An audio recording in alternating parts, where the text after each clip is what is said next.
Baik, selamat malam Bapak Ibu, saudara-saudara terkasih, para romo dan para suster yang sudah hadir di sini.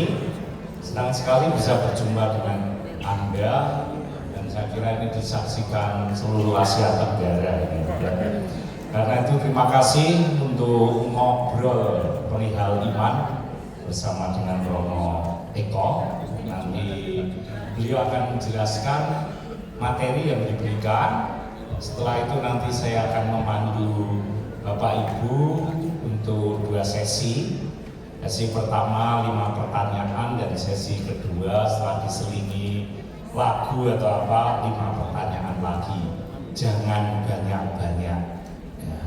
Karena Pak Romo Eko setelah ini beliau akan melanjutkan perjalanan ke Surabaya karena besok mau memberi misa di Banyuwangi. Jadi supaya Romo Eko juga bisa istirahat.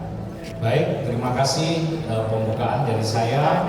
Barangkali beliau yang sudah hadir di sini akan menyampaikan sesuatu langsung, tunjuk poin supaya kita segera bisa memahami firman itu dan seperti yang ada di dalam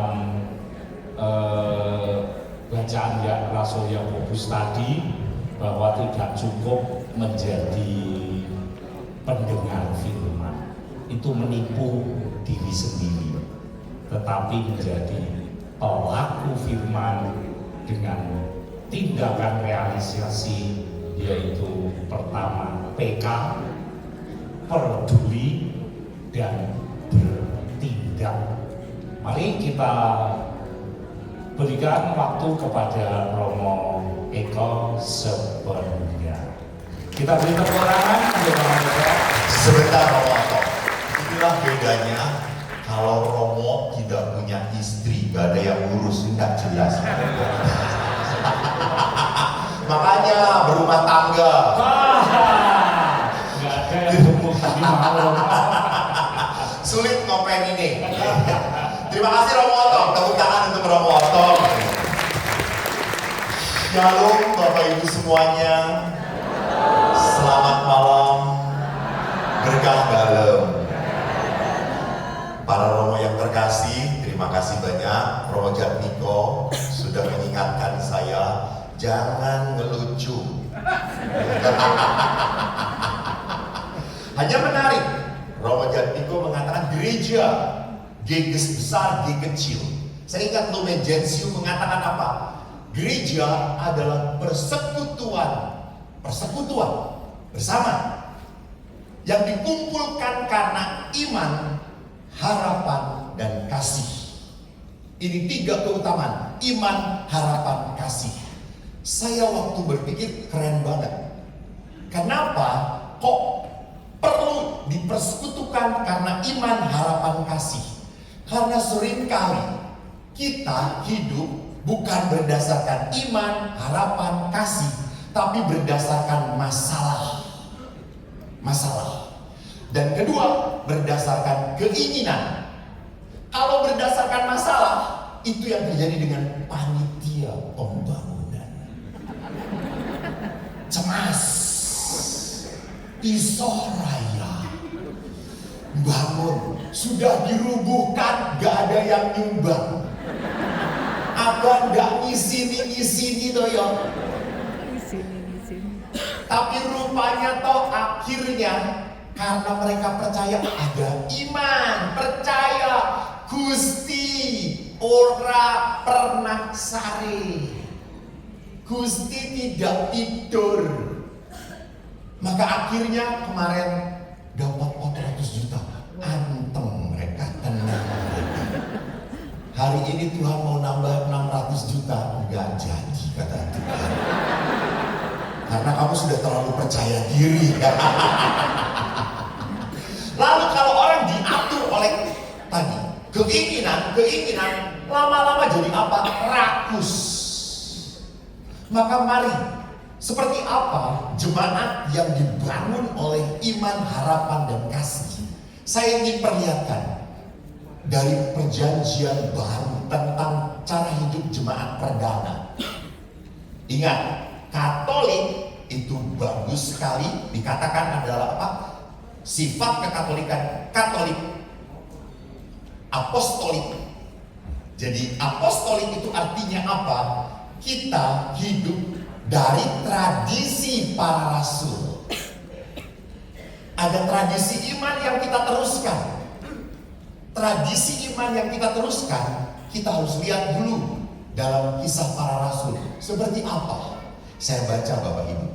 Saya dengar orang Tulung Agung kemarin saya ingatkan, Romo, sebetulnya nggak perlu ditampilkan ayatnya. Orang Tulung Agung itu sudah hafal.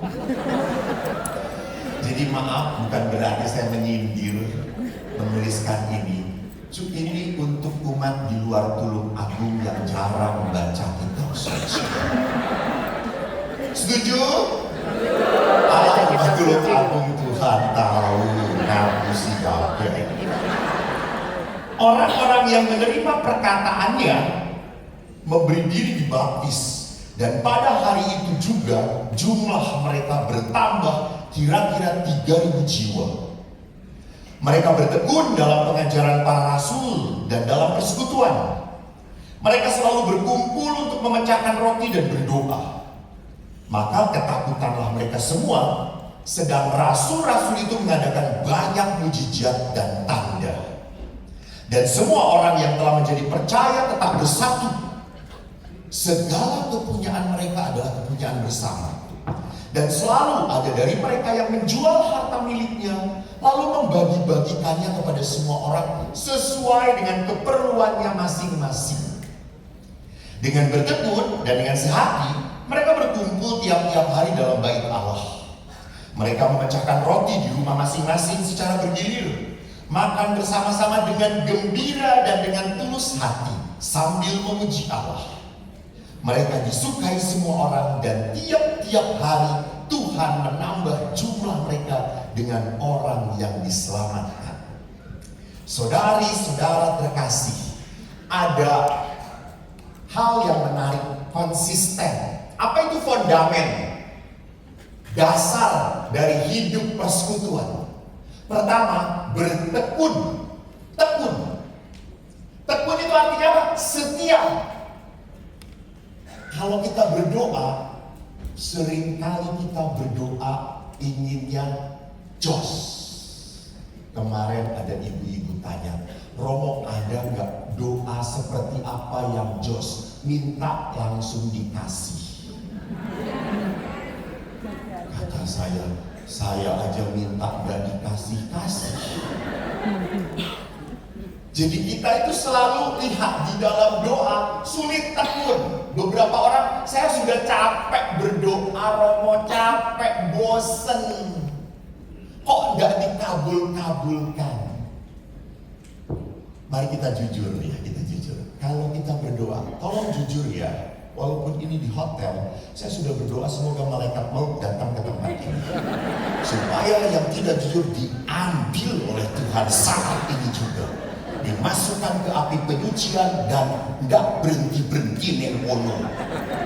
Tapi kan orang Tulung Agung tenang di api penyucian, sudah biasa di tempat panas coy. Saya tanya, kalau kita berdoa umumnya, kalau saya berdoa itu Tuhan mendengarkan saya atau saya mendengarkan Tuhan? Lebih keras? Sepokoi. Dalam doa seringkali Tuhan suruh mendengarkan siapa? Saya. Memang dalam doa Anda ada bersyukurnya? Ada, titik. Tuhan, terima kasih. Tolong ya, ini masih banyak PR-nya. Doa seringkali saya minta Tuhan mendengarkan, dan kita tidak pernah punya waktu mendengarkan Tuhan, iya atau tidak? Iya, karena kalau Tuhan mau ngomong, Anda sudah amin, rampung. Itu. Kita menjadikan Tuhan sebagai apa? Sebagai pemuas kita. Tuhan disuruh oleh kita. Apakah itu betul?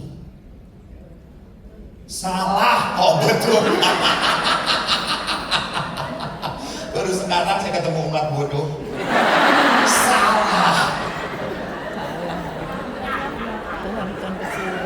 Saya aja yang ranking 35 nggak bodoh-bodoh amat ya.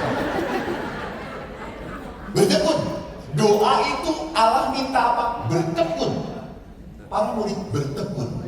Yang kedua apa? Berkumpul. Saya ini hiburan saya di rumah memelihara ikan. Mau memelihara gadis nggak boleh. Memelihara janda apalagi. Memelihara ikan tidak ada gosip. Saya senang ikan koi sing sak mini murah. 10.000 siji. Mau yang besar ranjit. Saya beli 10. Saya masukkan ke kolam. Saya perhatikan. Saya kasih makan sehari 3 kali sama dengan saya. Saya berdoa supaya cepat jadi seperti Romo Otok besar.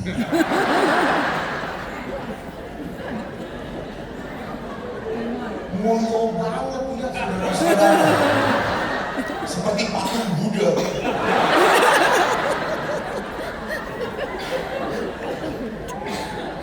Kelihatan sekali umat Pare sangat memelihara dengan baik. Babi.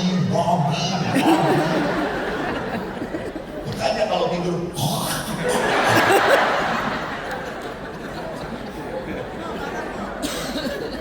jangan lucu lagi. Lalu aku mau ngomong apa kan? Berkumpul, ikan itu sama. Ada satu ikan yang sendirian. Dari 10, 9 kumpul, satu sendirian. Saya kasih makan, dia makan lagi. 3 hari kemudian mati. Artinya apa? Hidup iman kita pun sama. Kalau Anda tidak punya komunitas, tidak pernah berkumpul ekaristi, mati hidup iman Anda. Sudah ekaristi seminggu sekali, di gereja turu. Dosa atau tidak tidur di gereja? Lu salah, gua sunat. Dosa atau tidak? Lihat ibu-ibu, nggak sengaja kok. Nggak sengaja, emang terlalu nyaman. Apalagi di Tulung Agung ini gerejanya ber-AC, betul. Neng omah raono AC.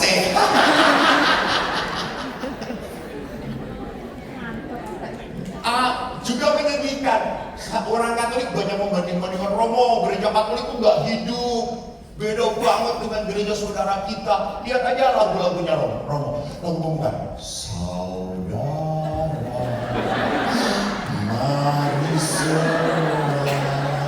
Udah gitu Romonya perarakannya 2 langkah maju, mundur 3 langkah. Maju.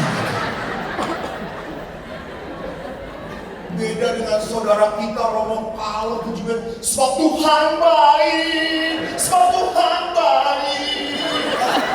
Orang pernah turun khotbah pendeta itu, saudara, Yesus baik, amin. Ada mau ngeles belum? Coba Romo Joko, saudara. Yesus.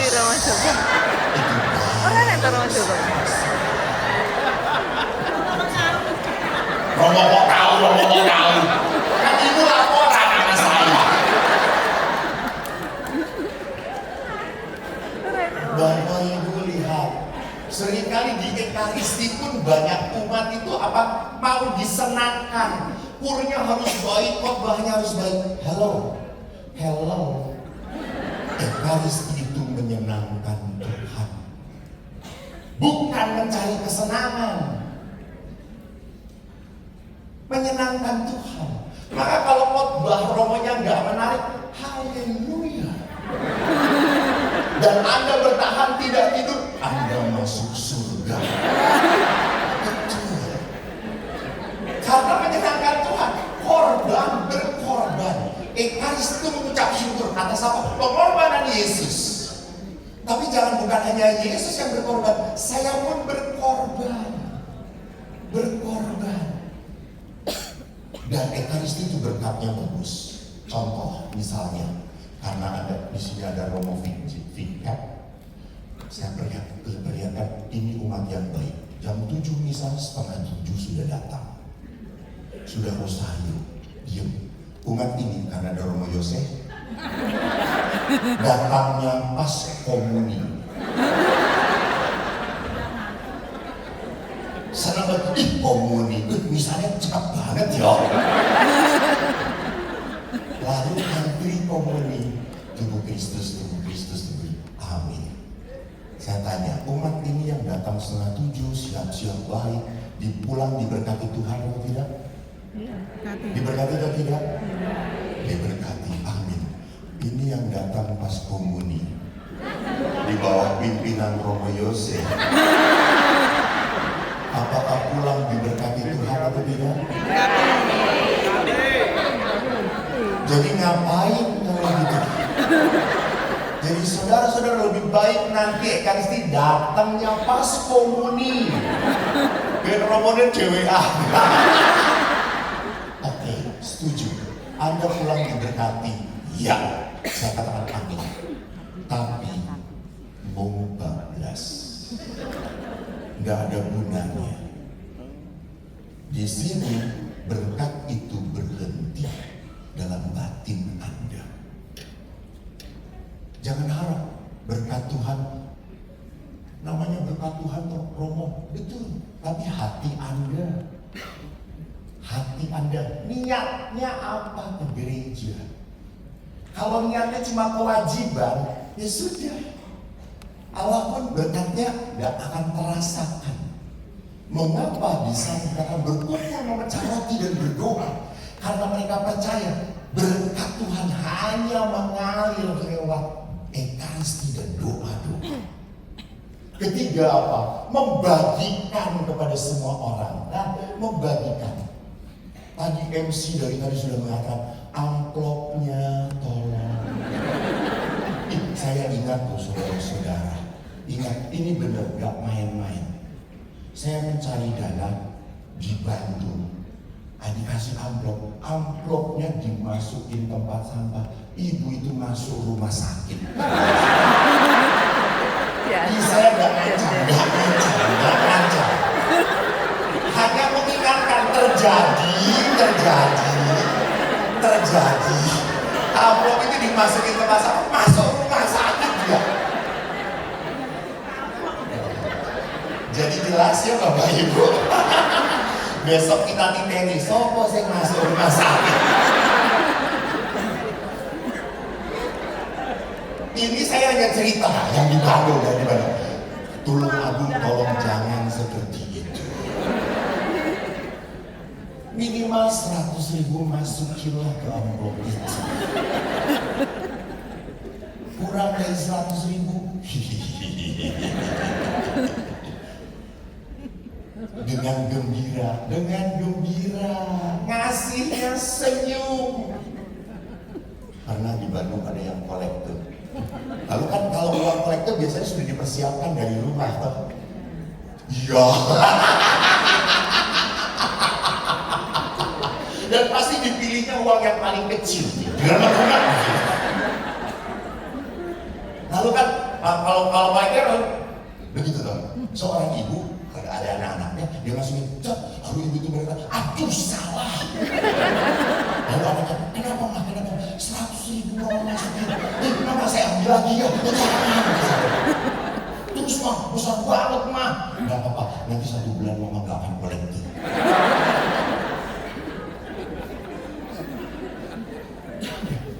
Berilah dengan sukacita. Nanti saya akan perlihatkan di slide berikutnya. Maka ada 3 hal yang ingin saya katakan yang selalu dipelihara oleh siapa? Oleh jemaat perdana. Pertama-tama adalah apa? Community with God. Aku gak pernah senang ada di atas. Karena di atas ada godaan terbesar. Kerjain nonton terus. Pertama-tama yang ingin saya perlihatkan adalah apa? Mereka bersekutu dalam doa. Maka yang penting sebagai umat yang dikumpulkan ditentukan oleh Allah dalam iman, harapan, dan kasih. Saya harus punya community, persekutuan dengan Tuhan, bersatu dengan Allah. Kenapa? Ya, bagus banget dikatakan dalam community di dalam Injil Yohanes. Akulah pokok anggur yang tidak berbuah dipotong, yang berbuah dibersihkan. Maka tinggallah di dalam aku. Benar. Sampai berapa kali Yesus ngomong tinggallah di dalam aku? 3 kali. Tinggallah di dalam aku. Kenapa Yesus ngomong seperti itu? Karena di luar aku kamu tidak bisa berbuat apa-apa. Apa maksudnya? Sulit berbuat baik kalau Tuhan tidak ada di dalam hati kita. Ibu-ibu, yang paling sulit adalah memaafkan. Betul. Dan memaafkan yang paling sulit adalah memaafkan orang yang saya sayangi mengkhianati saya. Iya atau tidak? Lihat, ibu-ibu semua begitu penuh luka batin. Betul. Kalau kecewa dengan romo parokinya, enteng. Rosario aja 9 kali novena dipindahkan. Tapi kalau suami Anda menjengkelkan, Rosario novena berkali-kali juga, betul tetap negono terus. Jadi kenapa saya membutuhkan Tuhan untuk berbuat baik? Tidak akan pernah bisa kalau kita tidak punya Tuhan. Sulit. Umumnya kalau kita disakitin, apa yang akan saya lakukan kepada orang yang menyakiti itu? Balas. Senggol bacok coy. Lu jual, gua beli. Senggol bacok. Saya jengkel, emangnya saya gak bisa? Romo, suami saya Romo selingkuh dengan sekretarisnya. Saya kecewa, saya marah. Saya balas Romo. Saya selingkuhin semua RT RW di tempat saya.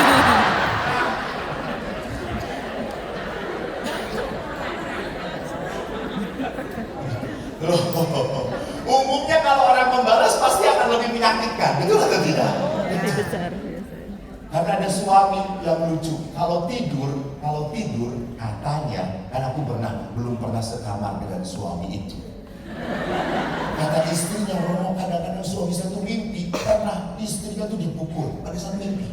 Karena dia pikir ini adalah rampok, dia pukul istrinya. Aduh mah, aku mimpi mah pagi-paginya suaminya dihajar. Enak aja lu mimpi gitu. Dan pasti hajaran itu lebih keras daripada tadi mukul suaminya. Jadi perhatikan, sulit mengampuni tanpa Tuhan. Tidak bisa. Betapa sakit hatinya ibu, bapak, Anda punya anak dididik besar-besar. Setelah besar lupa pada orang tuanya. Seorang bapak sedih banget, Romo, anak saya kelas 3 SMP. Di mall, saya kan perempuan. Apa itu bahasa Jawanya itu? Dirangkul jalan. Lalu anak SMP saya perempuan, Papa, jangan ngerangkul-rangkul, mau kayak film India saja. Lalu papanya tuh sedih banget sudah. 1 bulan kemudian papahnya kembali itu mau cari alat listrik. Lihat anaknya jalan dengan pacarnya sedang pegangan tangan. Bapaknya langsung, Tuhan, saya yang membiayai, dia yang enaknya.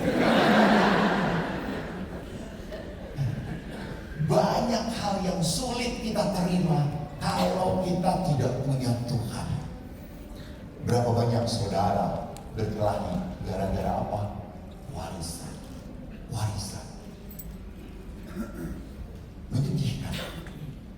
Saya bertemu dengan seorang bapak kaya, aku tahu, kenal banget bapak itu di kota itu kaya. Maaf, bukan Katolik, anaknya Katolik. Lalu anaknya berkata, Romo, tolong doakan papa. Emang kenapa? Sakit papa. Saya belum pernah bertemu. Pada saat saya bertemu, saya lihat wajahnya pun menakutkan. Karena kalau orang luka itu kelihatan dari wajahnya.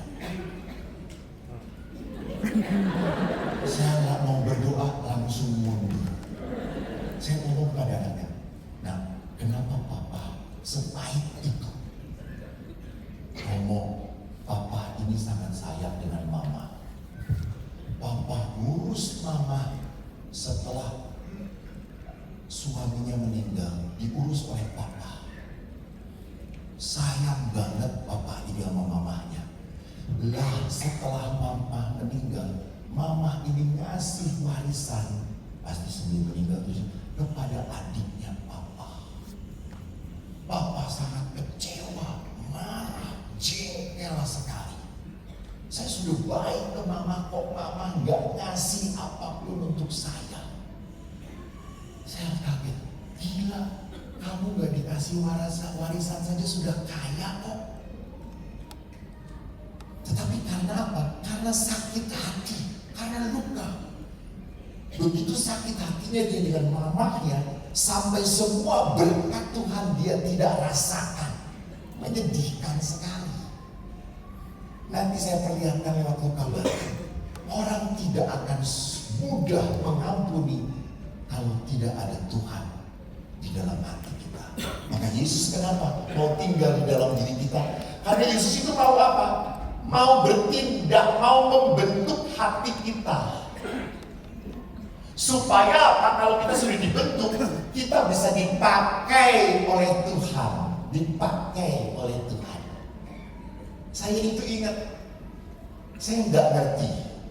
Saya itu bukan maunya saya menjadi terkenal. Nah, tiba-tiba saya terkenal. Padahal Anda tahu waktu kecil saya itu 4 bersaudara. Saya anak nomor 1, makanya namanya Eko. Adik nomor 2 saya Di. Adik nomor 3 saya, adik nomor 4 saya bukan Lucy, bukan Cato.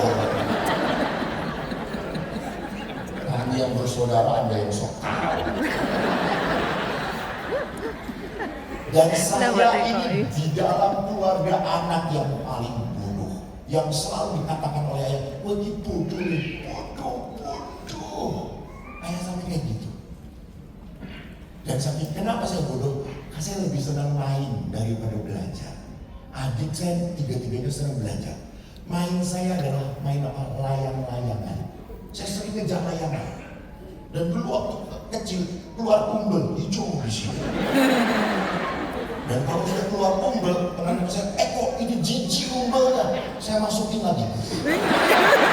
Susah memproduksi umbel itu. Apalagi sudah kayak cendol, kan saya ganti. Lalu saking banyaknya saya susus ke sini. Jadi hijaunya ke sini semua saudara. Karena matahari kering nih saudara-saudara. Lalu ditiup angin putus satu-satu. Maka orang itu sudah menjijik dengan saya. Enggak mau. Waktu SD kan, Anda ingat mungkin beberapa usia dengan saya. Duduk kita kan campur toh, lagi perempuan. Waktu SD, kita nggak ada perempuan yang mau duduk dengan saya. Sama guru, ayo nengok, nggak mau, bau, jijik. Itu dulu saudara-saudara. Sekarang semua ibu-ibu foto dengan saya. Maaf ya Romo Jatmiko ya. Romo boleh ganteng, tapi saya terkenal. Apa artinya? Tuhan itu setelah lihat saya Tuhan, aku bukan siapa-siapa. Kok bisa? Aku tuh bodoh. Tetapi semua orang kalau saya ngomong Romo, kalau Romo mau bahas tuh ngerti banget kita. Betul atau tidak? Kalau Anda sampai nggak ngerti, Anda lebih bodoh dari saya. Jadi perhatikan, Allah itu mau bertindak dalam diri saya. Dan ingat, kalau saya akhirnya sadar, semua karena berkat Tuhan. Karena berkat Tuhan. Ya sudah, saya ikutin. Beberapa yang mengatakan, Romo itu kalau 1 bulan kan mau misi, kapan istirahatnya? Pak, saya nggak pernah melibatkan istirahat, Pak. Kenapa Romo? Karena nanti juga istirahat selama-lamanya. Gelar saya bukan RP, RD, RIP, saudara-saudara. Jadi lihat, di saat Allah membentuk kita, Jangan pernah lupa, kadang-kadang ada yang dipotong dalam hidup kita. Ada yang dibersihkan. Apa yang dipotong? Dosa, kelemahan. Romo otot. Kalau Romo ngelihat ibu-ibu yang main padel, roknya naik, ininya turun, masih tertarik kah? Kadang tertarik. Alah, kadang tertarik. Cucu koyo malaikat maut, saudara-saudara. Kadang-kadang. Kadang tertarik, kadang enggak. Kenapa kok kadang enggak? Ya kadang kalau melihat sudah kewut gitu ya.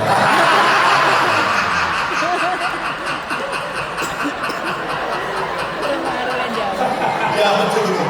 Keriput-keriput yang gini gitu ya.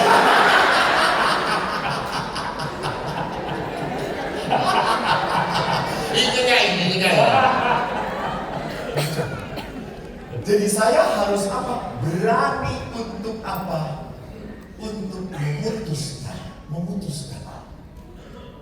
Jangan katakan pastor itu sudah banyak doanya, maka tidak akan tergoda. Saya 2 bulan yang lalu mau berkati tempat padel di Bandung. Tempat padel itu dekat asrama mahasiswa, Maranatha. Lalu saya berkata, jam berapa? Jam 8. Buka padel, jam 10. Pak cukup. Lalu saya berdoa, pastor mau Pak nyobain, nanti lihat. Wah, saya ingin coba karena saya biasa tenis, lalu udah lama gak tenis. Nyobain ya pastor? Ya. Tapi jam 10 pada datang mahasiswa. Akhirnya saya berkata, sudah saya pulang. Kenapa pastor ada acara lagi? Tidak, godaan sudah muncul. Pastor gak kuat, ya enggak lah, kata saya. Padahal malah gak kena matanya, gak fokus. Saya itu cari padel yang syariah. Aman bagi para romo gitu ya. Jadi ya, dipotong belajar. Sesuatu yang sulit untuk kita lepaskan. Dulu waktu saya sekolah di Filipina, teman-teman saya cantik-cantik. Kalau ketemu orang Filipina itu dengan romonya, langsung memeluk. Saya kaget. Hi father, how are you? Dan orang Filipina itu kalau meluk, padat, erat, hangat. Orang Mengko yang itu cipika-cipiki ini. Oh Filipina itu, wow. Saya itu Riko, orang Jawa. Tapi lama-lama ketagihan. Ya iyalah, normal kalau foto. Belum pernah dipeluk kelihatan. Karena mau memeluk ganjel. Gua tahu kalau dikekek nih.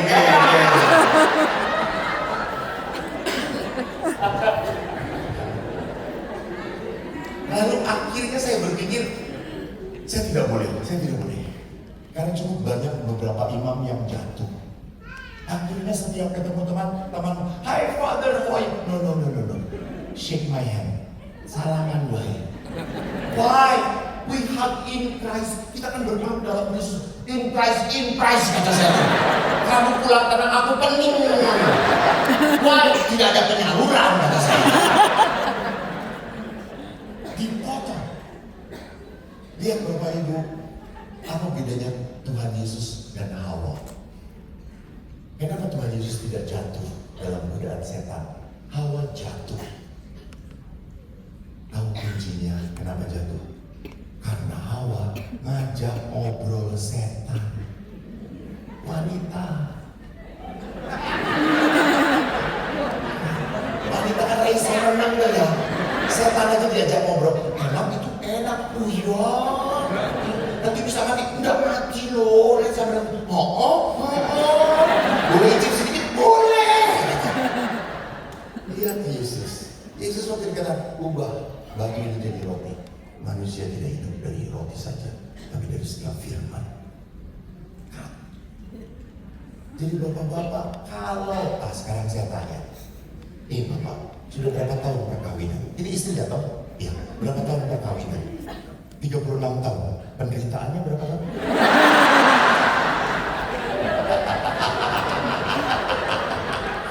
Pak, kalau di rumah bapak ada tetangga nggak? Ada tetangga. Kadang-kadang lihat istri tetangga. Jangan ketawa, tenang saja. Di pas pasturan masih ada kamar kalau di ayah-ayah.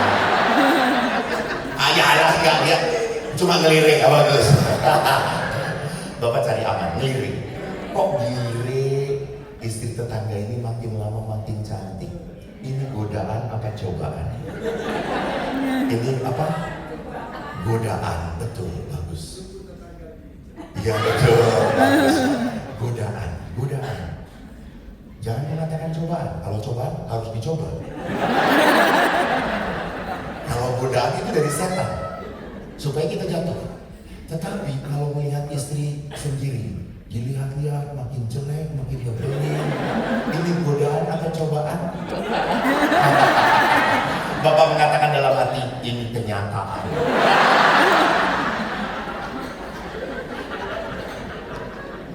Di saudara melihat, kita harus sadar, hidup imamat, hidup perkawinan, atau hidup sendiri tidak menikah punya aturan.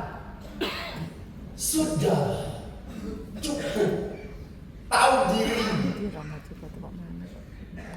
dibersihkan. Apa dibersihkan? Motivasi kita. Maka Yesus melihat kita, kenapa kita perlu pemurnian batin supaya hidup kita terikat dan terpusat pada Allah. Tuhan. Jangan mengatakan kok sitik-sitik Tuhan. Hello. Karena Tuhan asal dan tujuan kita. Kepada siapa lagi kita mau meminta kalau bukan pada Tuhan? Siapa lagi yang punya hidup Anda kalau bukan Tuhan? Jadi bukan salah kalau sedikit-sedikit kita minta pada Tuhan. Tuhan itu mau kok. Karena Tuhan Bapa, kamu anak.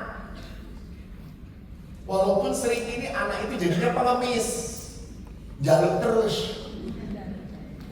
Kamu anak. Tuhan itu apa? Mau tahu masalah kita.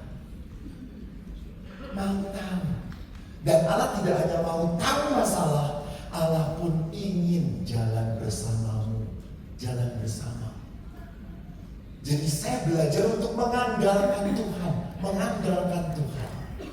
Nah, kalau Allah itu adalah Allah yang menjadi pusat dalam kehidupan, ingin kita dibentuk, maka kadang-kadang Tuhan juga menghadirkan pengalaman-pengalaman yang menyakitkan.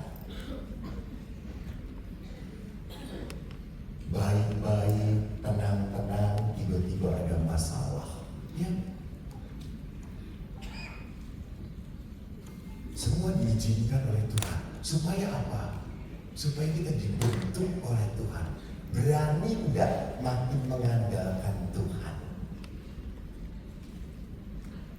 Yang kedua adalah apa? Community, kedekatan, persekutuan dengan Tuhan. Tetapi juga yang kedua adalah apa? Saya harus bersekutu dengan diri sendiri. Apa maksudnya? Pak, Bu, banyak orang Katolik merasa saya bukan orang terberkati roh. Menyedihkan. Banyak orang Katolik selalu ngomong, saya orang teraniaya. Saya itu menderita, Romo menderita. Saya suka sedih. Jahat sekali Tuhan. Tidak pernah loh. Tidak pernah Tuhan menghadirkan manusia untuk menderita. Dan yang menjadikan hidup Anda menderita adalah siapa? Engkau. Coba saya tanya, angkat tangan di sini. Siapa yang hidupnya tidak punya masalah dan penderitaan? Angkat tangan. Saya akan kasih masalah untuk hidup Anda. Orang yang tidak punya masalah dan penderitaan itu orang gila namanya. Setiap orang punya penderitaannya masing-masing. Betul atau tidak? Betul atau tidak? Tapi kenapa? Yang satu bisa sukacita, yang satu hidupnya itu berat banget. Kenapa? Jadi masalahnya bukan penderitaannya. Masalahnya adalah bagaimana dia memikul salibnya. memikul salibnya. Kalau memikul salib itu dengan sukacita, dia akan selalu bahagia. Ini berkat Tuhan. 1 bulan yang lalu saya memberikan seminar di Jakarta. Saya tidak pernah mau tinggal di pasturan. Maaf, bukan gaya. Karena kalau di pasturan pasti datang ibu-ibu minta foto. Gak tenang hidup saya. Tadi aja ke WC, baru mau kencing. Mau foto ya, kasih doamu kencingnya. Kalau punya kata saya. Baru mau foto, ayah masuk lagi. Maka saya tinggal lebih tenang di penginapan. Saya nggak mau kenal orang, nggak mau dikenal, diam, tenang. Suatu pagi ada seorang ibu, cantik ibunya, rapi, kan sarapan. Suaminya belum mandi, maaf, suaminya pakai tongkat habis kena serangan, jalannya begini. Tapi saya kagum istrinya cantik, dia tuntun suaminya. Lalu si suaminya lihat, "Ma, hal bubur enak mah." Lalu istrinya, "Pak, bubur ininya terlalu banyak gula. Papa kan gulanya tinggi." Oh, lagi dia. Terus ada gulai. Bukan gulai kambing. Ibu kok nggak ngikut, kok ibu yang tahu sih? Emang ibu ada di hotel itu? Nggak ada kan? Karena setroknya sudah terjadi gulanya sekarang. Masa baru melihat gulai langsung setrok? No. Gulai ayam gitu. Lalu dia bilang, Ma, gulainya enak. Wah, banyak asin, banyak garam. Kamu kan darah tinggi. Oh, jangan aja. Lalu terus di salad, salad. Nah ini bagus Pak, daun-daunan untuk Papa, sehat. Oh, tapi jangan pakai ininya ya, jangan pakai saladnya ya, daun aja ya, dengan olive oil. Ya, duduklah. Nggak jauh dari saya tuh memperhatikan tuh. Pas makan, istrinya makan seenaknya, semua dimakan. Namanya istri, nggak mau senasib dengan suami. Lalu suaminya tuh makan saladnya, diem. Lalu habis makan salad dia ngomong, habis mah, gitu. Saya tuh ketawa. Saya mau ketawa kakak, nggak kasihan ya. Habis mah. Lalu si ibunya tuh jatuh hati, kasihan. Dia pergi ke tempat bubur, dia kasih bubur lemu dengan gula, "Nih Pak, nah ini baru manusia, bukan Apa yang saya mau katakan, lihat di sini, ibu ini berdamai dengan apa? Suaminya. Suami yang sakit, dia terima, tidak menjadi beban. Dia suka cita, dia tuntun. Wow, ingat Romo. Gak ada yang nuntun Romo. Mau babe. Cewekan. Jadi lihat, community with self itu jangan lupa. Orang-orang itu juga di dalam hidupnya pasti punya pengalaman luka, kecewa, marah. Betul. Di saat Anda berhadapan dengan orang, tidak mungkin Anda tidak punya kecewa. Tidak mungkin. Berapa banyak para ibu yang suaminya tidak seperti yang Anda impikan? Ya kan? Anda kan sebelum nikah, Pak, 36 tahun. Ini perempuan pertama yang ada di hati Bapak atau yang berapa? Sebelumnya ada pacar. Ya dulu. Sekarang nggak boleh. Tak sembelih. Dulu. Iya, tapi akhirnya Bapak memilih ibu karena memenuhi kriteria Bapak. Ibu juga demikian. Yaitu bukan pacar pertama. Pasti sudah ada yang lain. Lalu akhirnya ibu dibodohi oleh Bapak. Dan ibu karena sesuai dengan kriteria ibu. Betul atau tidak? Ya. Apakah setelah 36 tahun kriteria itu masih ada atau tidak? Tidak ada. Langsung cetak gol saudara-saudara final nih. Masih tidak ada. Kalau begitu kita singkirkan saja. Ya, ini perkawinan Katolik. Walaupun sudah tidak sesuai dengan kriteria, tak opo anaknya, ya wis, how to nanti juga how to sejipin.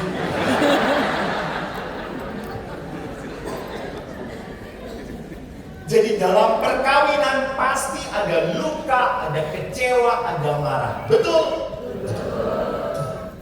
Maka kalau saya tanya bapak-bapak tuh, Pak, bagaimana perkawinannya? Samalah Romo dengan yang lain juga. Punya masalah, punya kesedihan, punya kecewa. Samalah, namanya perkawinan up and down and shake. Lalu saya tanya istri, Bu, bagaimana perkawinannya? Langsung litani penderitaan.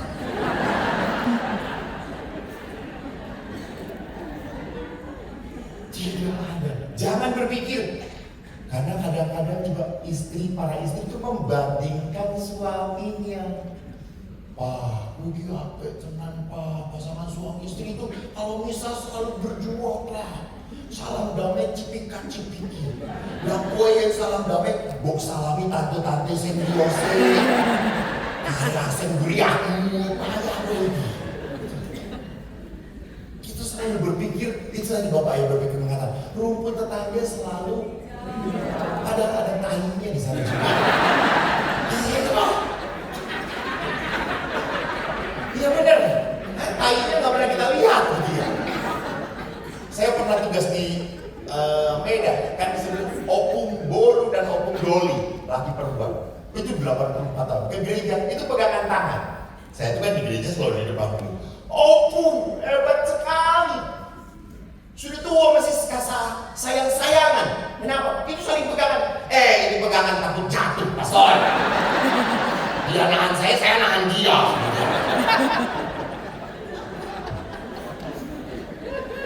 Jadi, jangan pernah berkata keluarga kita adalah keluarga yang paling tersakiti. Dan setiap keluarga punya lukanya, punya kecewanya. Nah, luka itu membuat kita kecewa, marah, benci. Kok hilang sih gini? Terluka saudara-saudara.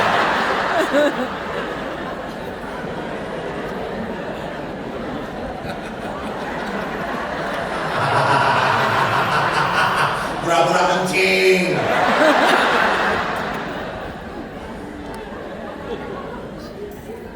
Luka itu, Sigmund Freud pernah berkata, kesadaran kita itu hanya sedikit doang. Kata-kata sepertiga, 2/3-nya di bawah sadar. Dan di bawah sadar kita itu ada rasa marah, rasa sakit, rasa kecewa, rasa jengkel. Iya.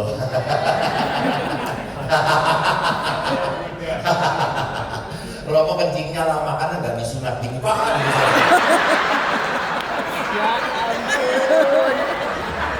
Kalau saya sebentar, saya kembali lagi kok kesunat malahan. Luka itu seringkali ditimbun. Pura-pura gak marah, pura-pura sudah memaafkan. Saudara, saya sudah memaafkan, asal jangan dia ketemu saya langsung. Masih marah, masih menyimpan kecewa. Saya menyimpan. Hati-hati, lama-lama meledak. Banyak anak muda yang hidupnya penuh luka. Ibu tahu, Bapak Ibu, tendensi anak remaja Jakarta banyak yang ingin bunuh diri. Karena kecewa, marah. Baru saja saya memberikan anak-anak putra altar putri saktisti. Tiba-tiba seorang anak datang bersama, Romo, tolong doakan. Kenapa? Papa saya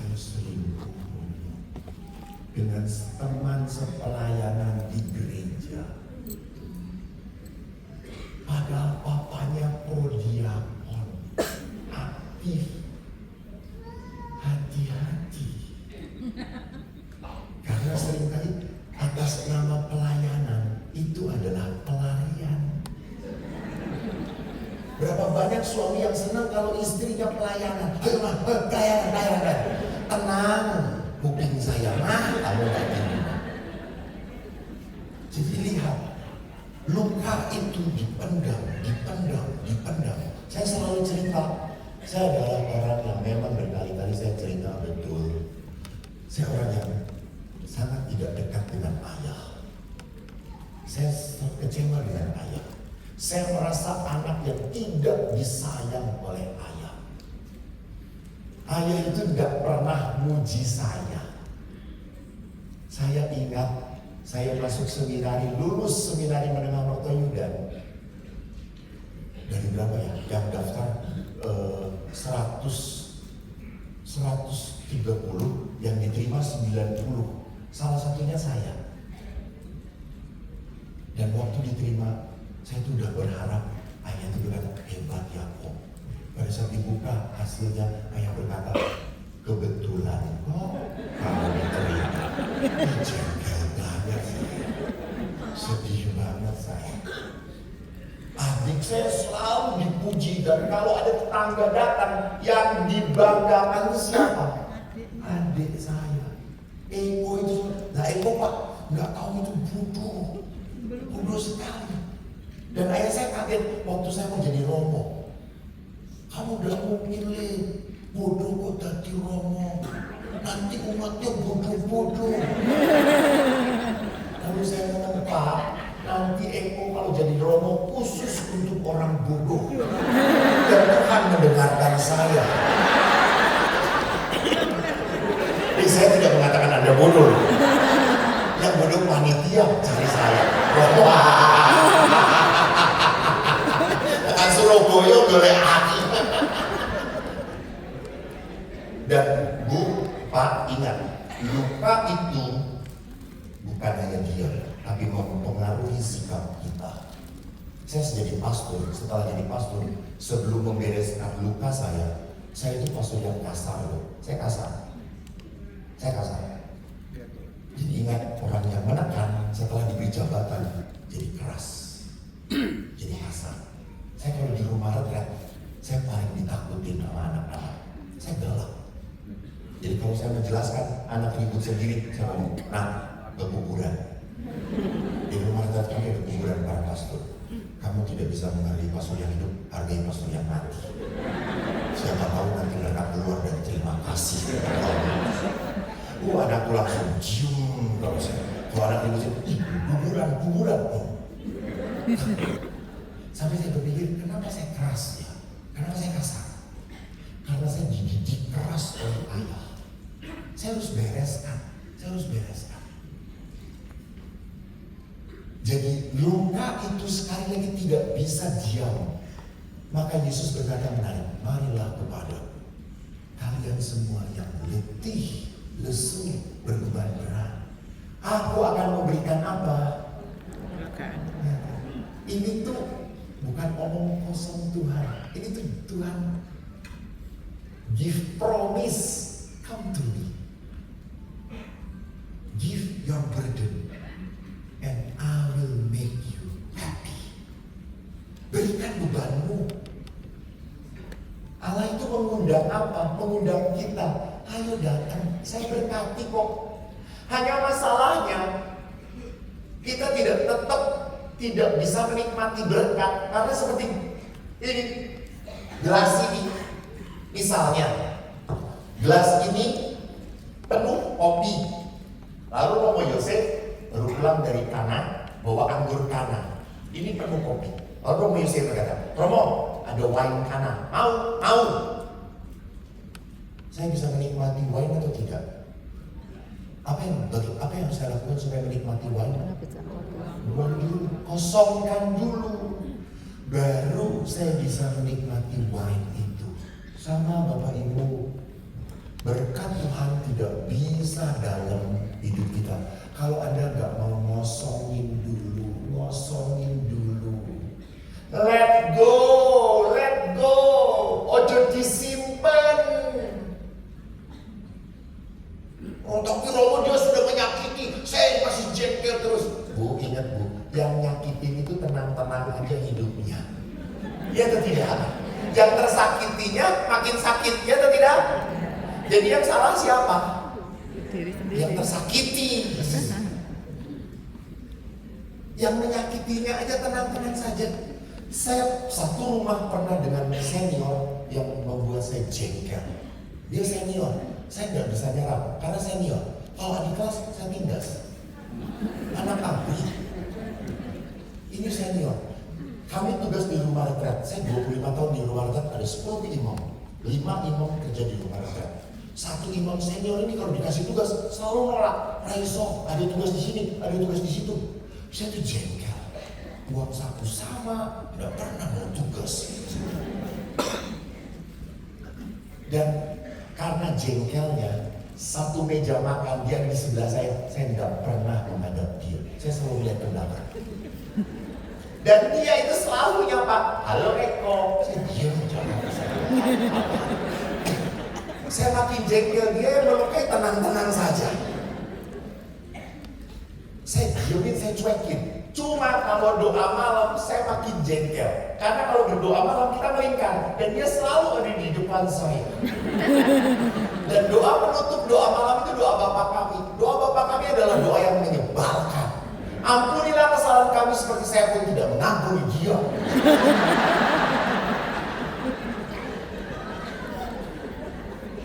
Sampai saya pernah, dia selalu ngomong, saya ada tugas.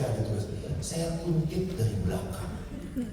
Saya ikutin diam-diam, dia naik motor, saya ikutin. Jebule, main badminton, tante-tante, asal. Ya, dia lebih senang kitanya menderita. Maka saya tidak suka. Lalu saya berpikir, kok saya selalu menasihati umat supaya berdoa. Kenapa enggak saya berdoa? Oke, saya novena Ekaristi. Kebetulan jatuh 1 minggu itu saya Ekaristi, saya ambil jatah teman saya Ekaristi, saya novena. Doanya satu, Tuhan, ubah dia. Kalau perlu pindahin dia. Di setiap Ekaristi saya ubah Tuhan, pindahin. Kalau nggak ke gereja manapun, ke belakang kapel ini. Kuburan saudara. Hari ke-9 saudara-saudara, doa orang beriman didengarkan Tuhan. Dia tidak berubah. Tapi hari ke-9 Posetoyo. Hari ke-9 there's something happen. Dia seperti biasa datang. Hello Eko. Tiba-tiba Eko bilang, hai. Kok aku jawab? Biasa berubah. Romo gimana kabarnya? Baik Pak, thank you. Loh aku jadi api aja. Lalu pada saat duduk, saya mau gimana kemarin badminton? Rame banget. Kamu sekali-kali ikut. Oke. Bagus, Romo keren. Terus saya buat kopi. Saya tahu dia senang kopi hitam. Sampai saya tiba-tiba sama untuk buat kopi. Romo belum buat kopi? Belum. Tak buatin Romo. Thank you kok. Ya Allah.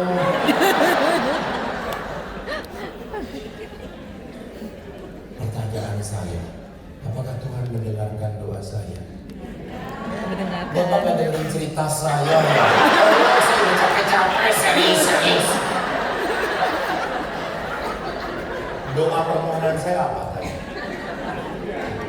Ubah atau pindah. Jadi Tuhan mendengarkan doa saya atau tidak? Jangan salah lagi. Apakah Tuhan mendengarkan doa saya atau tidak? Mana mendengarkannya? Yang tanya ubah atau pindah, Allah. Lihat, itulah doa. Jangan pernah mengatur Tuhan. Ngomong-ngomong. Ya udah ibu aja di depan, saya duduk di sini lah.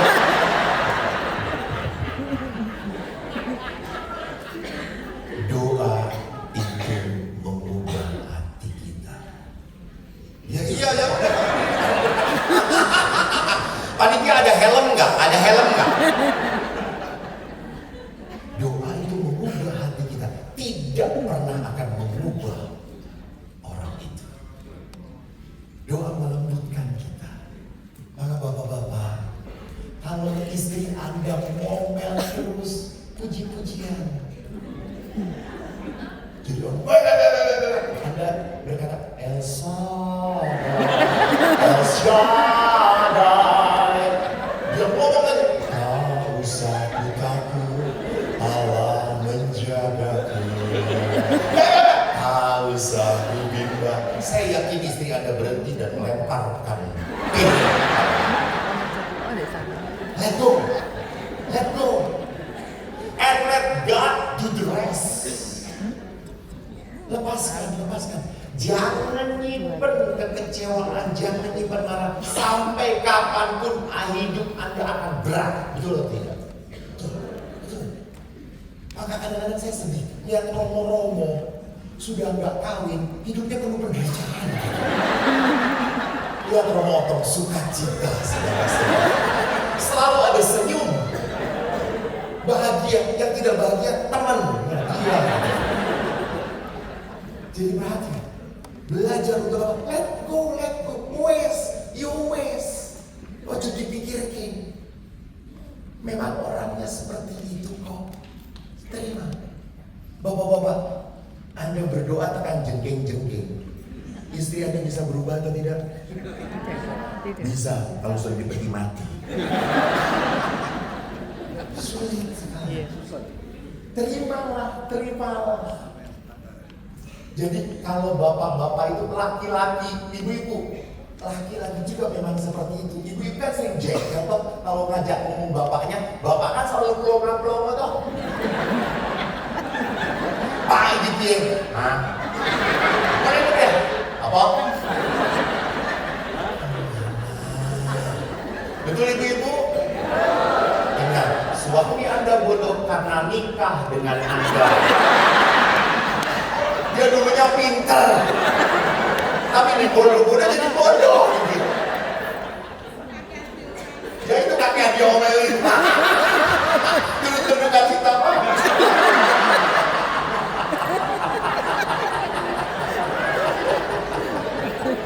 Sayang Pak, para Romo tidak bisa menerima Bapak. Karena para istri sudah ada yang berkata, Romo, suami saya sudah nyebelin, sudah suruh jadi Romo saja. Kita nggak terima barang rongsokan.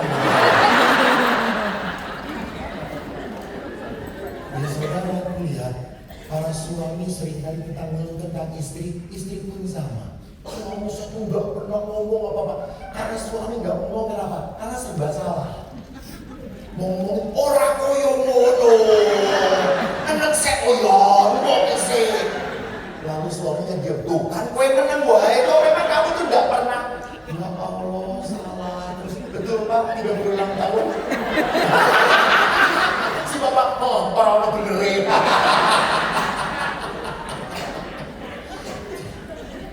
Kalau perempuan nggak bisa, punya masalah pasti akan apa? Ngomong, bicara. Dia akan ngomong. Jadi bapak-bapak kalau ngedengerin istri sedang mengeluh, jangan kasih solusi, pasti salah. Wanita itu adalah makhluk kedua paling benar setelah Tuhan. Jangan dikasih solusi boleh salah. Jangankan bapak konsultasi ngomongin, nggak pernah itu sudah saya lakukan, bu, ketuanya bukan nih, kata saya. Jadi kalau perempuan itu ngomong cukup ditanggapi. Perempuan itu ingin apa? Dihargai perasaannya. Jadi bapak itu hanya cukup begini aja Pak. Haho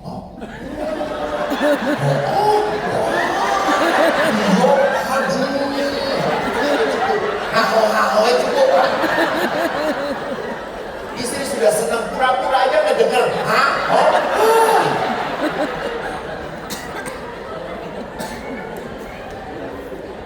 Karena perempuan memang akan berbicara. Maka istilah saya selalu gampang. Di mana 2 atau 3 orang perempuan berkumpul, Yesus pergi dari sini. Karena gak ada yang dengerin. Gitu. Jadi kunci supaya hidup sukacita itu apa? Jangan nyimpen. Lepaskan. Tuhan ngomong, mari lepaskan bebanmu. Lepaskan. Tuhan ingin sukacita. Tuhan ingin ngasih berkat. Kamu gak dapat berkat kalau hidup kamu berat. Ingat, Anda mengharapkan berkat dari situ terus lupa bahwa Tuhan ngasih berkat lewat hal-hal lain. Bukan, kalau Anda jengkel dengan anak cucu, kan masih banyak orang-orang yang baik tuh dengan Anda. Bersyukurlah. Saya pernah dikasih tas sama seorang ibu. Tasnya mahal loh. Baru saya tahu setelah lihat di topet 5 juta lebih. Tapi saya nggak pakai karena aku punya tas lain yang aku sukai. Ini suatu hari ada pegawai kami kuliah, dia cuma bawa buku. Saya tanya, kamu udah punya tas? Udah punya rumah? Saya kasihkan. Saking senangnya dia pakai tiap hari. Dia pakai pas hari Minggu misa. Lah ibu yang ngasih itu datang misa. Rasem mana saya itu. Itu saya tuh habis misa, ini kan dengan ini kan perayaan Ekaristi sudah selesai, pulanglah dengan damai. Ibu itu wanita yang disasak rambutnya, yang menantang Tuhan itu tuh datang ke dia, Romo, kayak harimau mengaum gitu. Romo tidak tahu diri, Romo sudah dikasihkan. Apa sih Bu? Itu saya kasih tas, dikasihkan ke siapa? Pegawai. Yang aku tahu itu dipakai apa dia? Alah kata saya. Ampun, saya nggak pakai Bu. Itu Romo mahal tahu nggak? Aduh maaf Bu. Romo ingat, sampai kapanpun saya nggak akan ngasih pada Romo apapun. Itu sampai saat ini ibu itu tidak pernah ngasih apapun. Tetapi Tuhan mengirim 100 ibu-ibu yang lain yang memberkati saya.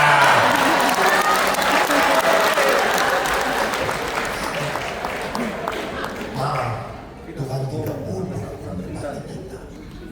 Tuhan tidak bodoh. Anda bodoh aja kenapa? Ini tadi, ini nyakitin. Gue lepaskan kok, bahagia kok. Dan yang terakhir adalah apa? Community will suffer. Dengan orang menderita. Mereka begitu baik membagi-bagikan. Apa yang tidak mereka butuhkan kembali? Untuk apa sih? Lepaskan. Maka lihat, saya harus belajar untuk menjadi bagian berkat Tuhan. Anda pasti tahu selalu ingin diberkati Tuhan, betul atau tidak? Tapi jangan lupa, Allah pun ingin memberkati melalui Anda. Bukan hanya Anda mau diberkati, Tuhan mau memberkati lewat Anda. Lihat dalam bacaan Injil. Aku tadi sudah diacung-acungin oleh panitia 5 menit tadi. Sebentar ya, potong ya. Masih tenang di situ. Coba sajanya rokok habat. Saya yakin Bapak Ibu sudah pernah mendengar ketika Yesus mendarat, yang melihat orang banyak menjelang malam, murid-muridnya datang. Tempat ini sunyi loh, hari sudah mulai malam. Suruh orang banyak ini pergi supaya mereka dapat memberi makan. Yesus berkata, tidak perlu mereka pergi. Kamu harus memberi makan.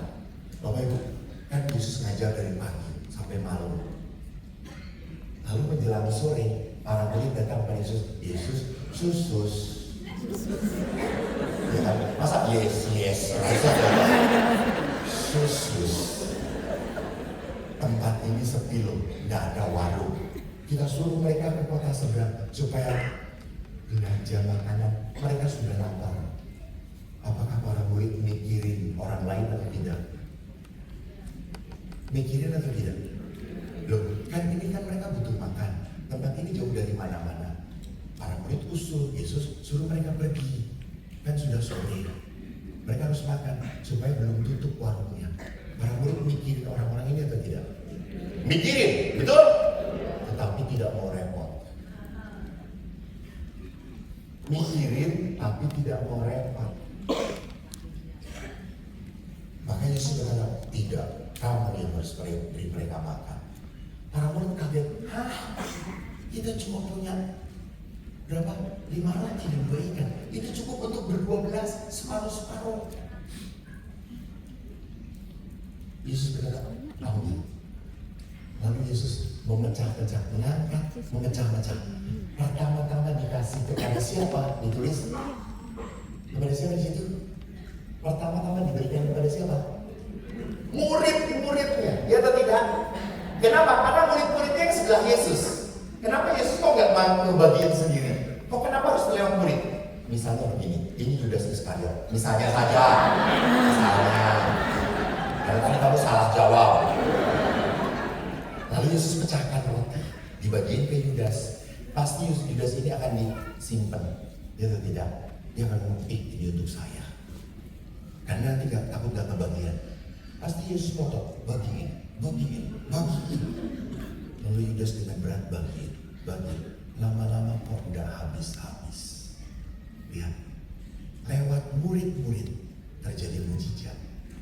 Mujizat terjadi kalau kita berani menyalurkan berkat. Maka bacaan hari ini bagus. Hendaklah engkau menjadi orang yang berbelas kasih. Berbelas kasih itu artinya apa? Melihat bahwa gereja Maria tak bernoda sedang mencari dana. Lihatlah wajah Romo Joko. Walaupun tersenyum tetapi penuh dengan kepahitan. Iya, sampai nggak ada waktu untuk cukur jenggot. Berbelas kasihlah. Jangan sampai nanti Romo Yose dan Romo Joko di pinggir jalan Pasturan pakai kotak donasi. Tolong dong. Ngisi umat tulung agung toh ya. Maka Yesus dikatakan cinta itu bisa. Cinta itu tidak menolerir ketidakpedulian. Cinta itu I want to do something. Orang mongsak mene yora popo. Ingat, Yesus menguji persembahan janda. Ya Tuhan, ini Tuhan memanggil. Jangan diangkat Bu, hati-hati. Malam ini juga. Jadi orang berbelas kasih itu orang yang gak tegaan. Aku pernah, satu cerita lagi yang potong ya. Aku pernah waktu ke Medan berangkat naik mobil sampai Medan naik pesawat, dan ada yang menjemput. Lalu dari Kuala Namu ke Medan, saya pakai taksi. Saya tanya, berapa? 170 Pak. Kalau lewat tol tambah 12.000 Pak. Oke, 180. Oke, 190. Oke. Lalu yang menyetir itu seorang bapak 72 tahun. Aku ingat banget, 72 tahun. Dia tua sekali. Pak, lalu bapak ini cerita, saya punya anak 3, yang satu supir juga, yang nomor 2 meninggal untuk bekerja. Dia bekerja di tempat pabrik las, dia buka tabung oksigen, pecah tabungnya, kena wajah dia. Lalu saya tanya, Pak, bapak menuntut nggak? Ah sudah Pak, kalau sudah jalannya seperti itu ya sudah. Kata saya. Lalu saya anak ketiga saya perempuan, nikah, suaminya pergi meninggalkan, dia dengan anak 1. Saya ambil. Istri saya meninggal waktu setelah anak saya nomor 2 meninggal. Istri saya sangat sayang. 2 bulan kemudian istri saya meninggal, saking sedihnya. Jadi sekarang tinggal dengan anak saya nomor 3 dan cucu saya. Ya saya makan pas-pasan lah. Pak, paling murah berapa di sini kalau makan? Ya kalau cuma dengan pecel lele cuma 17.000 Pak. Kalau dengan ayam 25.000. Bapak senang mana? Lele. Saya juga senang lele Pak. Saya senang lele karena lebih murah. Nah, itu bukan senang namanya Pak. Saya begitu tertarik. Bapak ini selalu pulang bahagia. Saya selalu diberkati kok Pak. Hanya berapapun syukur kepada Allah. Nah, Eko ini gak punya tanggungan. Kebetulan dapat berkat Tuhan. Saya kok tarik dompet ada 300.000, 3 lembar 100-an. Lalu sampai saya kasih, bapak itu langsung menangis. Dia cium saya. Terima kasih ya Pak, terima kasih. Oke. Saya doakan ya Pak. Iya sudah, terima kasih. Bapak ini berkat. Aduh terima kasih. Iya sudah. Ini untuk saya. Iya iya Pak, iya iya. Terima kasih sekali. Iya iya. Ya. Mungkin bagi saya makan Starbucks 50.000, makan ini 40.000 dengan tenangnya. Bapak itu dapat segitu aja, berterima kasih banyak. Siapa katakan menjadi berkat itu berat? Jangan. Masalahnya mau apa tidak. Jangan banyak cincong. Nyumbang ya koyo ngono. Jangan banyak cincong. Maka Bapak Ibu, saya ingin perlihatkan terang. Nah ini sahabat. Ini namanya Enal. Anak YouTube pernah baca. apa mental retardada tuh? Down syndrome, thank you, Down syndrome. Dia orang Manado. Dia kalau ketemu saya langsung memeluk. Ngomong, apa-apaan? Ngomongnya nggak jelas. Baik, iya, sehat. Saya bisa mengerti karena dulu Down syndrome. Bapak jangan ketawa, itu pelecehan saya. Dan Enang ini setiap 2 hari sekali selalu WA saya. Baru ada story WA saya. Dan kalau WA saya, BBBB, TTT, cici, kakak-kakak. Lalu saya jawab, kakak-kakak, kemudian dia jawab lagi, kami 2 orang yang sangat diurapi oleh Roh Kudus.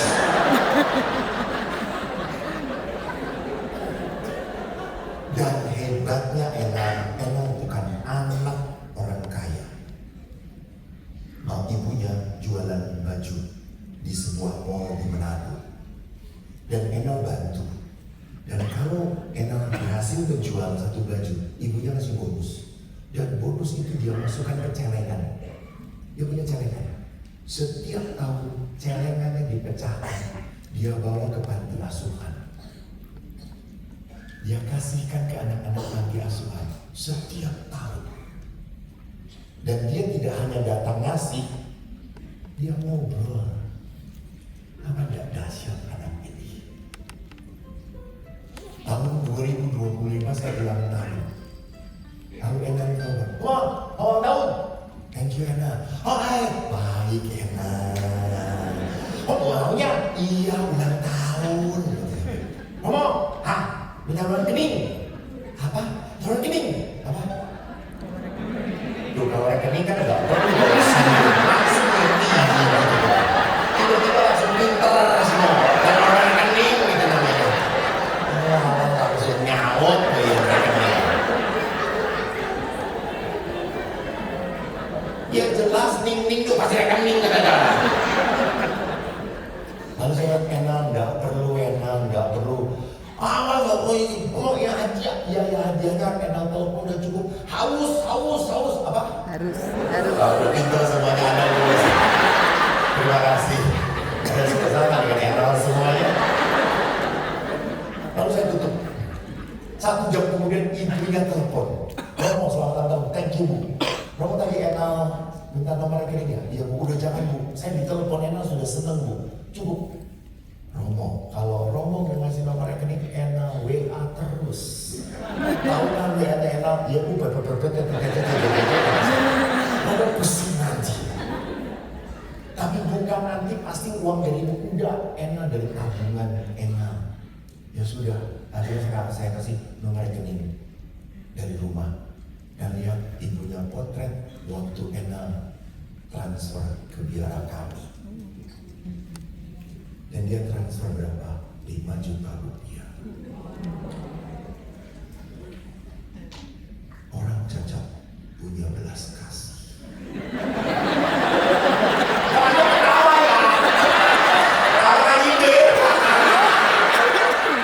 Terima kasih Tuhan memberkati kalau begitu.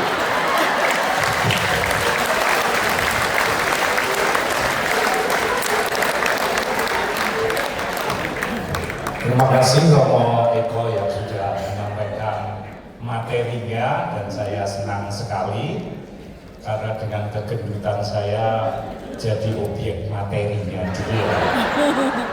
Karena dia juga sudah berpesan pulang dari sini harus bersuka cita.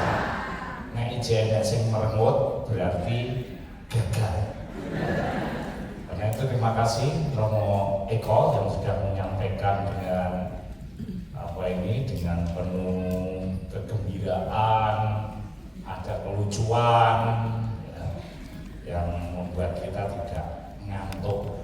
Ini yang menyenangkan. Karena itu jangan tertarik sama Romo Eko, karena nanti Anda jadi orang suci. Karena dia ordunya OSC, orang suci. Kalau memberikan materi tidak suci sama sekali.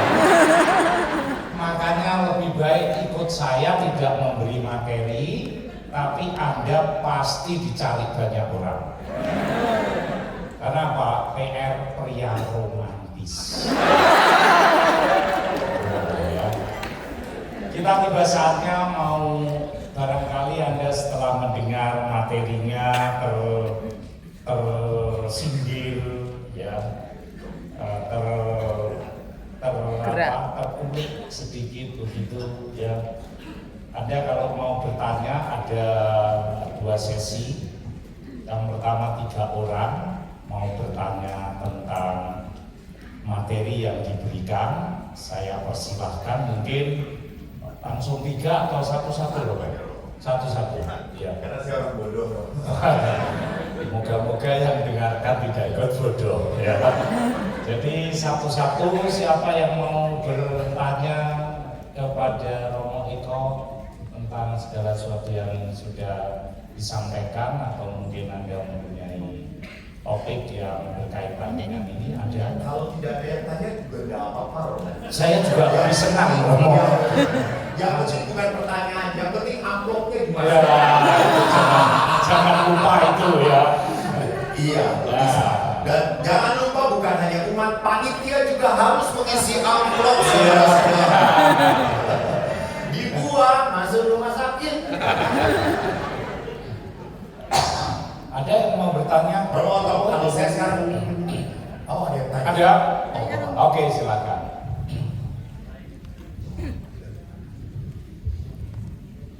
Terima kasih, saya berdiri dulu.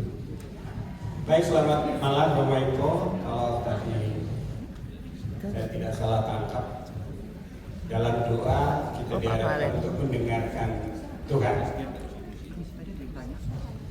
Lalu di dalam pikiran saya agak musik sedikit.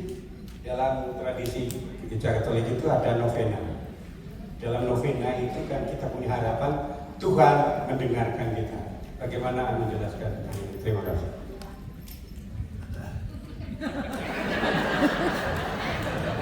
Agak pusing. Bisa dialihkan jawabannya.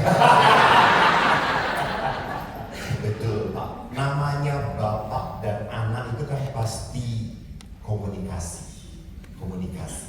Benar. Anak pun harus, kan Yesus berkata, marilah kepadaku. Kalian semua yang kurang duit, tidak.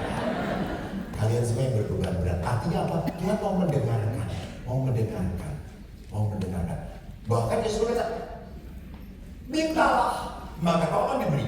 Ketuklah, maka pintu akan dibuka. Carilah, maka kau akan mendapat. Diberi kesempatan, betul. Hanya saya yang mau mengatakan apa? Kapan saat Tuhan didengarkan oleh saya? Tidak salah saya minta, tetapi jangan lupa Tuhan yang ngatur. Saya tidak akan pernah bisa diatur oleh Tuhan kalau saya tidak pernah mau mendengarkan Tuhan. Semoga menjawab Bapak. Terima kasih banyak. Terima kasih. Ada lagi? Wah, mana semakin banyak Romo. Iya, banyak masalah, banyak masalah. Masalah tanya itu banyak masalah. Jangan banyak pertanyaan, yang penting banyak nyumbang, saudara-saudara. Ya, mari silakan. Ya, selamat sore Romo. Iya. Saya Desi. Kalau Romo ingat kita pernah bertemu di Kota Kediri. Oh, saya Iya. pikir kita pernah ketemu di bawah pohon. Iya, Des. Terima kasih Romo atas semua materi yang Romo berikan. Kebetulan saya punya pengalaman iman dengan mendengarkan materi dari Romo sebelumnya. Nah, saya mau tanya Romo, bagaimana caranya kita membantu menyembuhkan luka batin dari pihak keluarga. Semisal ada orang yang kita kenal punya luka batin tentang keluarga. Nah, kan luka batin itu tidak segampang kita hanya memberi materi atau ini ya Romo, mendoakan ya Romo. Nah, itu bagaimana caranya Romo? Membantu orang yang terluka untuk menyembuhkan hatinya Romo. Iya, menyembuhkan Iya, hatinya. gitu. Thank you Desi. Thank you Romo. Tepuk tangan untuk Desi. Desi yang menyembuhkan itu Tuhan. Yang kedua, saya tidak akan pernah bisa menolong kalau orang ini tidak mau ditolong. Coba Anda datang ke dokter, lalu dokter tanya, Bapak sakit apa? Lalu Anda ngomong, coba tebak dokter. Pasti dokter akan berkata, Anda gila. Artinya apa? Orang yang sakit itu yang harus pertama-tama mengakui, saya sakit, saya harus membereskan diri. Itu kunci pertama. Baru bisa dibantu. Kalau dia sendiri mengatakan, enggak lah, saya nggak sakit, saya biasa aja, saya nggak perlu ngeberesin kok. Dia yang harus ngeberesin, dia yang harus berubah, dia yang harus. Orang itu selalu merasa bahwa dia tidak ada apa-apa. Sulit ditolong seperti itu Desi. Doakan semoga lembut hati dia. Thank you Desi, Tuhan berkati. Terima kasih Desi. Ada lagi? Ya, salah satu yang Sekarang yang tanya tolong nanti nyumbang ya. ya. Langsung turun saudara-saudara.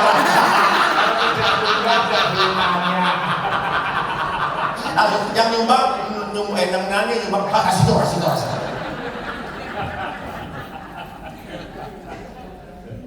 Oh, nggak jadi. Gara-gara Romo itu tadi harus nyumbang, jadi nggak jadi diurungkan. Oh, tetap tanya. Iya. Oh, tetap tanya. Siap nyumbang Romo. Siap nyumbang. Oh, dasar. Perkenalkan, nama saya Justina Hesti dari Stasi Gregorius Agung Citra Harmoni, Surabaya. Saya mau tanya, kebetulan saya punya teman itu, ini ada hubungannya sama sumbang menyumbang ya Romo, sesuai topik kita malam hari ini. Jadi saya punya teman itu, istilahnya utang-utangan gitu loh Romo. Lah, utang-utangan ini, istilahnya kalau kita hutang, dia ini balik itu kadang 20%, 11%. Tapi kan nolong orang ya. Dia tanya sama saya, Mbak Justin, kalau keuntungan saya dari utang-utangan ini tak persembahkan ke gereja itu sah apa enggak, dosa apa enggak? Kan saya ngutangi orang juga bantu orang, Mbak Justin. Nah itu Romo titipan pertanyaan dari teman saya ya bingung. Terima kasih Romo. Ya, masalah utang piutang, lalu bunganya, bunganya yang didapat disumbangkan ke gereja tertuhan. Apakah dosa itu? Romo, dosanya tidak. Ya senang-senang aja ya.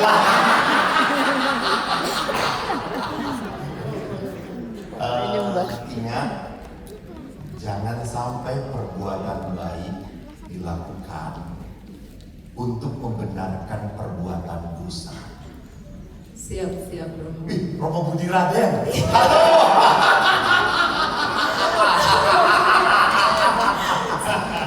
Temen Pak. Romo, pergi Romo. Jadi ini teman saya waktu di Filipina. Beliau bahagia dipeluk terus. Jadi jangan pernah kalau yang namanya dosa, titik salah. Berarti tidak boleh disumbangkan ya, atau persembahan ya, nggak boleh dong? Bukan tidak boleh dipersembahkan. Jadi persembahanmu tidak pernah mengampuni dosamu. Ya. Jadi pengampunan itu hanya terjadi dalam sakramen rekonsiliasi.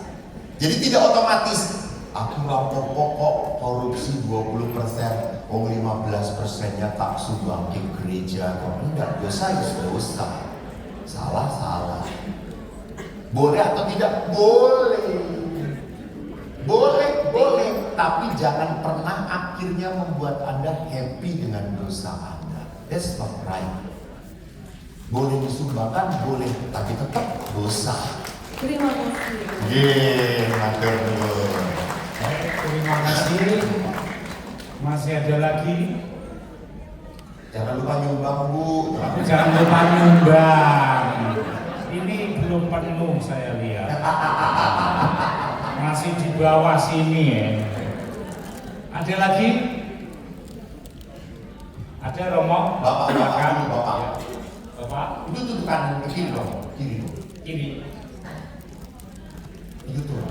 Sana. Oke, silakan. Selamat malam semua. Selamat malam.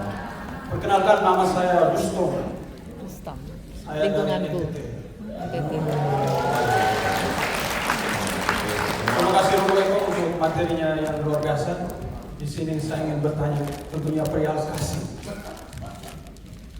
Kita yang ada ini diadakan oleh sang pengadat itu sendiri, yakni Tuhan. Tuhan mengadakan kita kecuali dalam hal dosa. Pertanyaan saya Romo, apakah kalau kita berbuat kasih tanpa kebebasan masih bisa disebut kasih atau tidak? Misalnya begini, harus diakui saya mau mengikuti ngobrol bareng sama Romo tapi tidak punya biaya. Kasih saya punya, ingin menyumbangkan tapi tidak punya biaya beli tiket. Tapi syukur ada orang baik yang mengadakan tiket itu. Niat saya ada, yakni memberikan kasih, tetapi tidak ada kebebasan di situ. Karena harus diakui tiket ya nominalnya segitu. Jadi pertanyaannya, apakah kasih tanpa kebebasan masih bisa disebut kasih atau tidak? Selain itu, kalau kita meninggal, kita tentunya akan pergi ke neraka dan juga surga. Di neraka kita jauh dari Tuhan, di surga kita dekat dengan Tuhan. Tidak ada kehendak bebas di situ. Bisa dijelaskan? Terima kasih.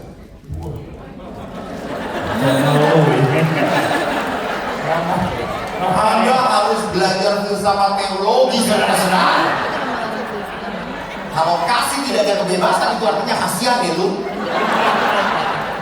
Oke. Kasih itu selalu membebaskan. Ingat buah-buah roh. Kasih, damai, sukacita.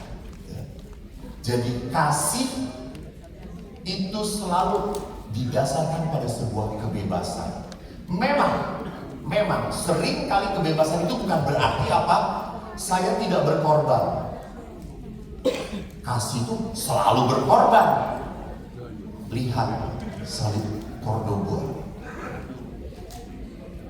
Itu kasih coy. No. Lu lihat. Sakit ya. Sakit. Untuk sakit itu saya harus memaksakan diri. Betul. Untuk mengasihi itu memang saya bebasnya apa? Hati-hati, jangan mengatakan bebas sama dengan saya senang.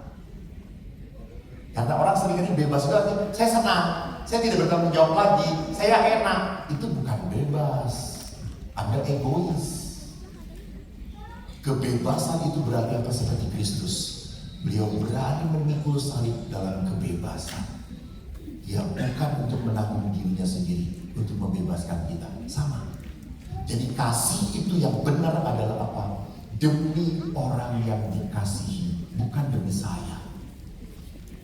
Semoga menjawab. Tuhan memberkati. Thank you.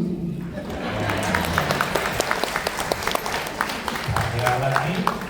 Wes tayo, wes Lagi Romo, sabar. Ini amplopnya sama, dia cuma ada lagi. Sabar Romo. Ada lagi. Romo yang memberi materi harus bertanggung jawab. Betul? Iya, ada yang nanggung, saya yang ngejawab. Satu lagi Romo. Oh, siap. Satu lagi karena habis ini kita akan lelang-lelang. kebetulan Oh, bisa. Itu si ibu itu kasih dari tadi. Ya sudah, ibu itu tadi ya. Ya Bu, Oke. daripada pulang disulan. Saya, Udah kedengeran Bu? nama saya Anne, saya paroki Tulungagung. Memang saya ke Katolik dari bayi ya, saya paroki Bondowoso aslinya. Saya mau tanyakan Romo, saya kan memang pisah dengan suami saya karena KDRT ya. Terus mengampuni itu kan memang susah. Memang saya sudah berpisah, tapi secara gereja belum berpisah. Terus itu bagaimana caranya? Terus saya kadang saya sering berdoa, ampunilah mereka ya, karena mereka tidak mengerti apa yang mereka perbuat. Kadang saya merasakan seperti itu, gimana maksudnya bagaimana saya bisa mengampuni suami saya sendiri, sama kadang semua orang-orang yang sering menyakiti saya itu kadang memang bagaimana caranya itu gimana Romo? Terima kasih Ibu, saya ikut prihatin dengan situasi Ibu. Ibu ditinggalkan oleh suami. Saya yang meninggalkan suami saya. Jadi saya mengusir suami saya. Jadi intinya dia tidak selingkuh Romo. Jadi selingkuh Romo Joko juga tahu ceritanya.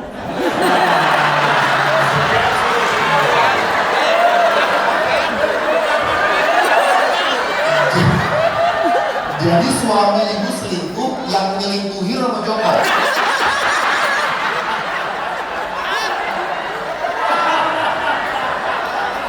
Makin bingung.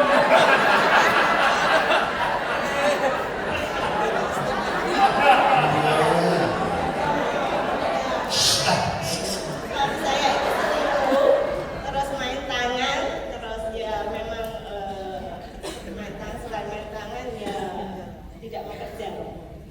Oh tidak bekerja, selingkuh, Ya, akhirnya Ibu jadi usir. saya memang kalau secara gereja memang belum pisah. Ya, jadi cuma pisah secara kakak sama Romo Joko disarankan pisah kakak dari sana. Oh, Ya. terima kasih. Ya sudah dinasehati Romo Joko ya sudah ya Bu ya. Oke, terima kasih. Ben, saya coba rapikan ya. Jadi dalam perkawinan seringkali pasangan begitu menyakitkan.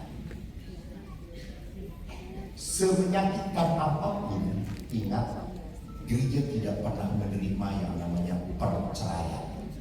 Tidak. Tapi Romo saya sudah sakit nanti dipukulin, nanti saya mati bagaimana? Gereja akan menyarankan untuk apa? Berpisah untuk sementara. Berpisah sementara. Bukan bercerai. Berpisah itu apa? Ambil jalan dulu. Saling memperbaiki. Dan pasti tujuannya untuk berdamai nanti. Dan tadi betul berpisah untuk sementara, untuk memperbaiki. Gereja masih oke, tapi tidak bercerai. Tapi sekarang kalau ibu statusnya suami sudah dipisahkan, bercerai, lalu suami pergi meninggalkan, maaf, kawin lagi. Ingat, status Anda tetap terikat oleh suami itu. Lalu bagaimana? Apakah perkawinan saya harus diurus? Bu, selama ibu tidak punya keinginan untuk menikah lagi, sudah, tidak perlu diurus. Ibu boleh sakramen komuni selama bukan yang berjahat, bukan yang menyebabkan perpisahan, dibolehkan tetap menyambut sakramen. Tetapi kalau Anda yang jahatnya pergi meninggalkan, tidak bertanggung jawab dengan wanita lain, Anda tidak pernah boleh menyambut sakramen Ekaristi. Jadi di situ jelas. Lalu pertanyaan ibu, berat Romo mengampuni? Iya, betul. Maka Tuhan berkata apa? Kau tidak akan kuat kalau tanpa aku. Jadi ibu harus makin Tuhan kuatkan saya. Kalau status saya harus seperti ini, ya sudah, saya terima.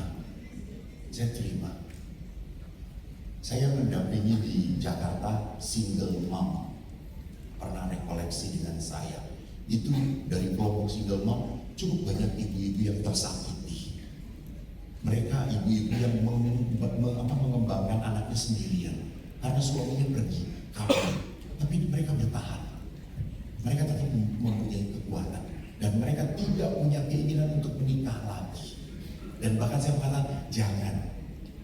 Anda bukan menyelesaikan masalah, Anda hanya menambah masalah saja. Tapi saya rindu kadang-kadang kesepian, berdoa, lihat Romo Otok. Pasti Romo Otok akan mengisi hatimu. Harus ini, saudara-saudara. Terima kasih Bu untuk pertanyaannya. Semoga menjawab. Terima kasih untuk semua pertanyaan yang sudah disampaikan. Perlu klarifikasi dari Romo Joko tidak? Suaminya selingkuh dengan Romo Joko. Aku sih.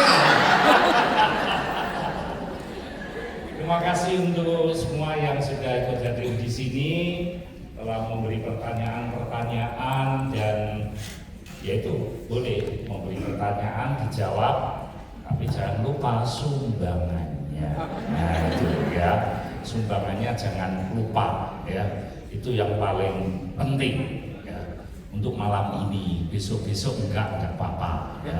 Yang penting malam ini jangan lupa. Kita akan melanjutkan dengan acara berikutnya. Saya sampaikan kepada panitia, kita beri tepuk tangan untuk Tuhan Yesus, baru untuk Romo Eko yang kedua.